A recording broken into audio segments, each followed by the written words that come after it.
C'est le détournement d'un bien commun qui est la semence des paysans. Donc c'est la confiscation de l'outil du paysan pour s'approprier le vivant et s'approprier l'alimentation mondiale, puisque la plupart des plantes qui sont génétiquement modifiées sont des plantes alimentaires.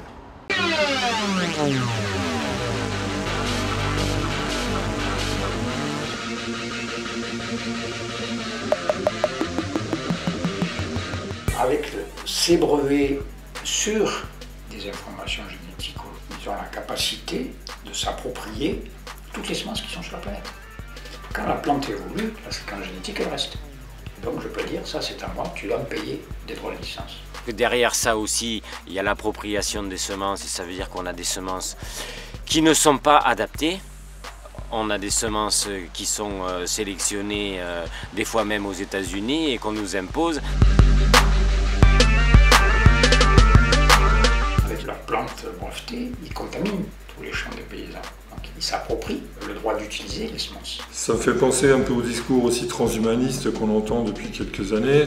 La science, ça va résoudre tous les problèmes. Donc ça veut dire en gros qu'on peut détruire la planète si on veut, mais on s'en fout puisque la science va répondre à tout.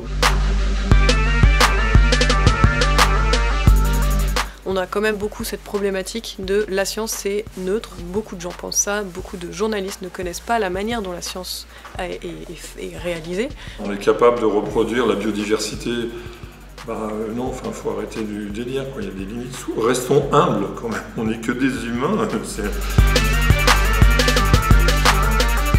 Aujourd'hui, vous avez 4 sociétés qui contrôlent 60% du marché mondial des semences, avec ces brevets.